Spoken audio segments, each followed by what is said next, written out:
ถือว่าเขากระถ่ายให้เบิ่งเนาะพี่น้องสำหรับเป็นคลิปที่แบบมื้อนี้ก็มีโอกาสได้เข้ามาในพี่น้องย่างมาตั้งใจมาถ่ายวิถีชีวิตอยู่บ้านเพิ่นพี่น้องเลยก็อยากเห็นตัวเมืองบ้านเพิ่นสิเป็นแนวใดพี่น้องเขากลับมาถ่ายให้พี่น้องเบิ่งผู้ที่ติดตามคลิปของเขาพี่น้องเลยเดี๋ยวเขาสิย่างไปข้างหน้าอีกแล้วก็สิถ่ายไปอีกพี่น้องเลยเพราะว่าอยู่ประมาณจัก2 ชั่วโมงแล้วเขาก็สิกลับบ้านพี่น้อง เพราะว่าหนาวพี่น้องเลยเอาพี่น้องเลยเขาก็สิเก็บภาพงามๆบรรยากาศงามๆพี่น้องเลยเอาต่อเบิ่งพี่น้องสถานที่นี้แต่ว่าทางหน้าจะเป็นแบบมีบ่อนที่แวะนั่งลิ้นพี่น้องเดี๋ยวย่างไปเบิ่ง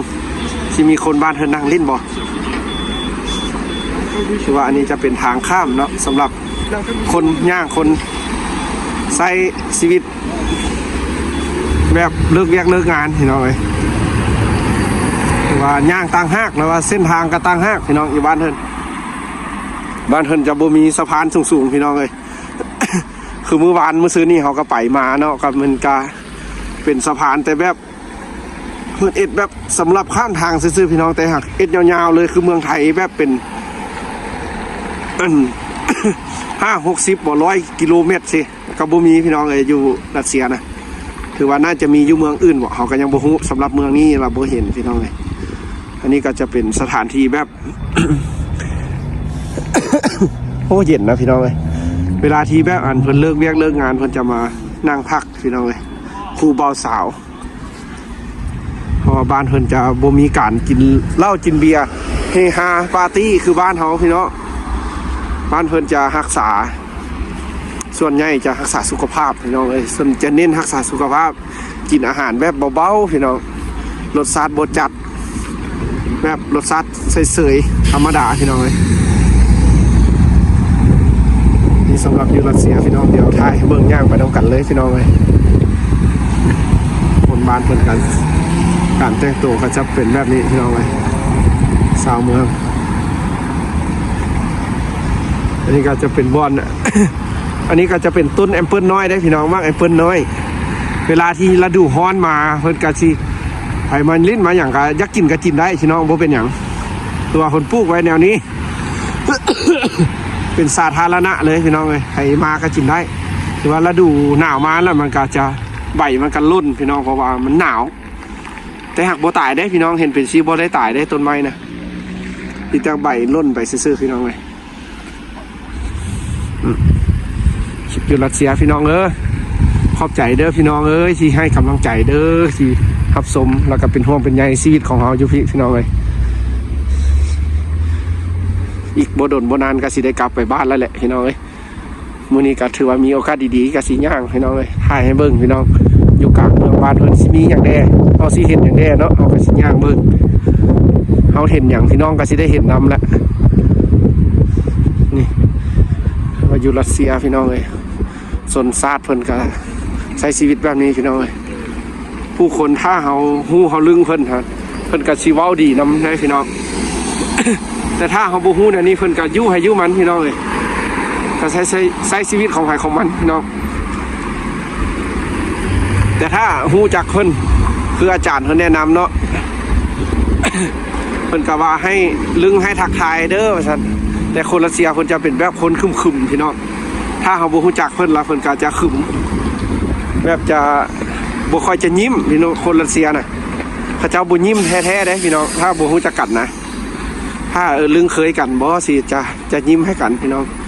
เพิ่นว่าการยิ้มน่ะมันบ่แม่นแสดงถึงจิตใจดีบ่มีหยังได้พี่น้องแต่หากเพิ่นว่ามันเป็นแบบ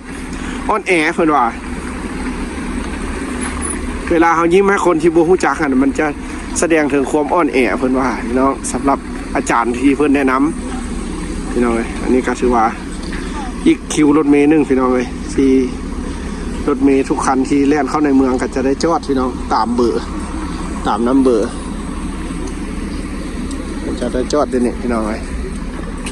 นี่เขาก็ถ่ายแบบยาวๆเลยพี่น้องแล้วก็เอาไปลงเลยให้พี่น้องเบิ่งเลยแบบสดๆเลยเขาก็โอ้ได้ตัดได้แต่งอย่างภาพสดๆให้เบิ่งเลยพี่น้องเลยเห็นน้ำกันเลยเราอยู่บ้านเฮิร์นแนวนี้พี่น้องเลยคนนี่ย่างอยู่ตลอดพี่น้องเขาก็บ่ได้เป็นตาย่านพี่น้องอยู่รัสเซียนะเพราะว่าจะมีตำรวจบอกมีอย่างจะ รักษาความปลอดภัยตลอดได้พี่น้องอยู่บ้านเพิ่นรถเมย์มาแต่ละคันพี่น้องก็จะอยู่จังซี่ตามน้ำเบอร์ขี่ตามน้ำเบอร์พี่น้องเลยแต่ละคันก็จะลงจอดถือว่ารถเมย์นี่ก็ให้ความสะดวกหลายพี่น้องแนวนี้นะถือว่าเป็นแบบรถก็จะบ่ติดขัดพี่น้องเลยการสัญจรก็ถือว่าจะไปแบบสะดวกสบายถ้าคืออยู่บ้านเฮาเนาะจากนั้นก็สิมีรถเมล์ละพี่น้องไอ้รถเมล์แล่นในตัวเมืองรถเมล์ BRT คืออันที่ได้ยินข่าวอยู่ลาวเนาะเพิ่นสิเปิดใหม่นำใช้ใหม่ก็สิลองเบิ่งถ้ามีได้ก็สิสะดวกสบายคือแบบนี้แหละพี่น้องเพราะว่าก็บ่แพงเนาะถ้าเอาขี่รถเมล์สิก็ใครก่อนเฮาขี่รถเฮาเองเติมน้ำมันเองพี่น้องเอ้ยเที่ยวไปเที่ยวมาเลิกเรียกเลิกงานก็สิ้นเปลืองการใช้จ่ายหลายแนวค่าน้ำมูกน้ำมันลดพี่น้องเอ้ยเอาอย่างต่อพี่น้องพอเย็นมือละเขาก็สีถ่ายยาวๆไปเลยพี่น้องเลยคันสีหยุดก็สีเป็นบรรยากาศแบบบ่คักปะไดพี่น้องเดี๋ยวสีพาย่างเลย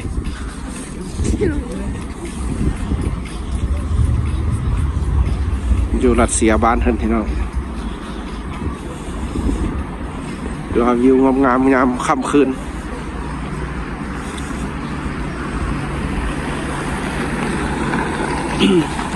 อันนี้ก็จะเป็นอีก4แยกนึงพี่น้องเอ้ย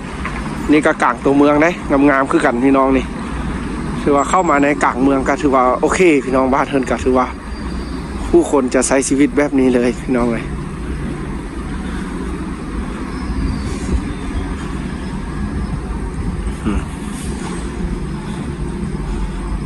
จะเป็น4แยกพี่น้องถ้า4แยกแต่ละ4แยกนี่จะวุ่นวายนิดนึงพี่น้องคนจะข้ามถนนเส้นทางนี่แบบลื่นลัดเลยได้เพราะว่าเพิ่นย่างพี่น้องเขาย่างก็โอเคอยู่แนวนึงพี่น้องเวลาเขาย่างเขาอย่างก็ถือว่าสบายถือว่าแบบนี้ก็ดีแนวนึงเนาะพี่น้องบอกว่ารถโบติดคัดนี่รถโบติดเลยพี่น้องอยู่บ้านเพิ่นน่ะรถล้างนี่โบติดเลยหรือว่าเป็นน้ำมันนั้นเบาะพี่น้องนี่อันนี้ก็จะเป็น4แยกพี่น้อง4แยกกลางเมืองพี่น้องเลยนี่อาบงามเมืองงามเลยถือว่าคักอยู่นะพี่น้องเนาะสะอ่อนแต่สาวบ้านเพิ่นพี่น้องสาวรัสเซียผู้บ่าวผู้แพรวเป็นหนุ่มเป็นสาวงามได้พี่น้องเพราะว่าเพิ่นเป็นคนผิวขาวพี่น้องเลยสัญชาติรัสเซียนะเป็นคนผิวขาวโอ้บ้านหลังนั้นงามเนาะทางหน้าเนาะเมืองซานก็จะเป็นแบบเก่าเนาะสัดๆเลย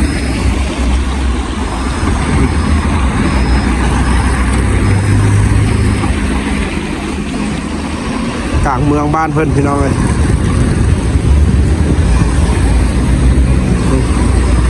บรรยากาศที่แบบด้วยความแบบ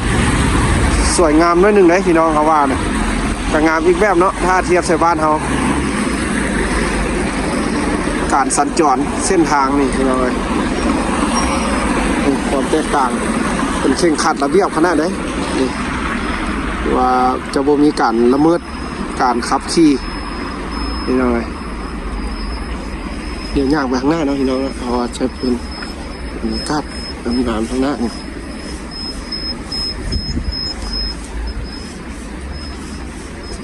15 วินาทีถือว่าแถวนี้ก็น่าจะเป็นแบบห้างสินค้า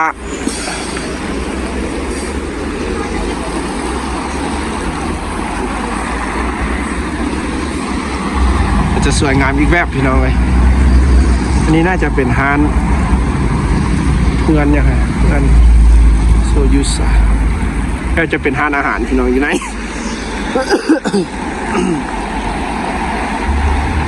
นี่เป็นผู้คนบ้านเพื่อนพี่น้องเนี่ยย่างเนาะเอากระเทียนนั้นเอื้อยเพื่อนที่อยู่ต่างแดนเพื่อนก็ไปท่ายในเมืองเนาะพี่น้องอยู่ประเทศอยู่ใส่วะปารีสวะหรือว่าอยู่อันนครหลวงของอันประเทศอังกฤษนะมีเอื้อยเพื่อนคนไทยเพื่อนไปท่ายก็ป๊อปงามๆเลยอยู่หันพี่น้องเลย เอาเห็นแล้วพอเข้าไปเบิ่งซองเพิ่นนะคือว่างามเนาะอยู่ต่างประเทศพี่น้องเลยคือว่าแบบมันเป็นสะอ้างตาดีพี่น้องเลยนี่เบิ่งแม่ผู้คนนะมันจะอยู่จังซี่เลยถ้าเป็นบ้านเขาก็จะมีแต่รถจักรรถอย่างแหละพี่น้องเนาะเป็นวุ้นอันนี้ก็ถือว่าเป็นแบบมุมที่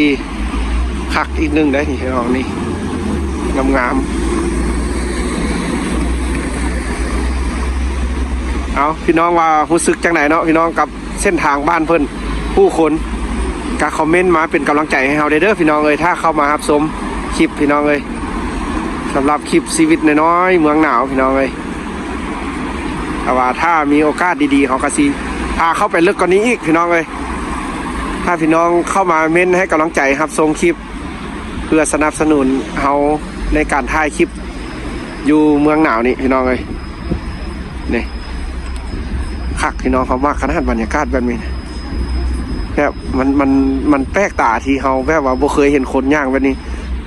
ขนาดอยู่เมืองไทยแท้ๆกันยังเพิ่นกันยังบ่ได้ย่างแบบนี้ได้พี่น้อง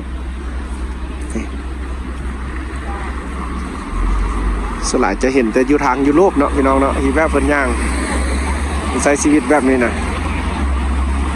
รถเมล์นี่ถือว่าแล่นตลอดคือสิหลายคันขนาดพี่น้องเลยรถกระหลายได้พี่น้องคันสิว้าวกระหลายได้เนาะแต่หากบ่ติดพี่น้องรถบ้านเพิ่นน่ะนี่บ่ติดแล้วก็บ่ส่วนหลายก็บ่เกิดอุบัติเหตุอีกพี่น้องเพราะว่าบ้านเพิ่นก็บ่ได้เมาบ่มักเมาเหล้าเมาเบียร์หยังพี่น้องเลยแล้วก็ขับรถกันอยู่ในกฎจราจรที่เข้มงวดพี่น้องแบบนี้เราก็ถือว่าปลอดภัยดีผู้ข้ามเส้นทางก็ถือว่าปลอดภัยผู้ขับรถก็ถือว่าค่อยไปค่อยมาพี่น้องเลยให้เกียรติซึ่งกันและกันนี่สำหรับเมืองหนาวพี่น้องเลยสำหรับประเทศรัสเซียเมืองจูเมนพี่น้องตัวเมืองนี้ก็เศรษฐกิจที่ดีๆอยู่พี่น้องเขาก็สิทายให้เบิ่งเด้อเดี๋ยวจะน้อยละเขาก็จะเข้าไปลึกๆอีกพี่น้องเลยถ้ามีโอกาสเวลาว่างๆเขาสิพาพี่น้องไปเบิ่งแบบการที่ส่งน้ำมันบ่ส่งก๊าซออกไปทางบ้านเขาพี่น้องคือว่าสุดยอดเลยตัวนั้นนะพี่น้องเลยแบบรถไฟนี่แบบยาวเยียดพิลึกเลยนะแบบ7-8 รางพุ่นน่ะพี่น้องเพิ่นส่งออกไปหาจีนหาอย่างไปพุ่นละเดี๋ยวมื้อหน้าเราสิไปถ่ายให้เบิ่งพี่น้องหรือว่าเขายังบ่มีเวลาถ้าเขาไปกลางคืนสิมันก็จะบ่เห็นหยังเพราะว่าอันนี้เขาเลิกเรียนมาแล้วเขามาถ่ายให้เบิ่งพี่น้องอดทนน้อยนึงแล้วเขาก็มาถ่ายบรรยากาศให้เบิ่งเมื่อยก็ย่าพี่น้องเริ่มเรียนมาก็ย่าแต่ด้วยความแบบใจมักในการถ่ายคลิปพี่น้องเขาก็สิมาถ่ายแบบนี้ให้เบิ่งพี่น้องเลยเอาย่างต่อพี่น้องถือว่ามุมนี้ก็งามพักก่อนมุมเมื่อกี้นี้เดี๋ยวไปข้างหน้าสิเป็นแนวใดอีกเอาขอบใจเด้อพี่น้อง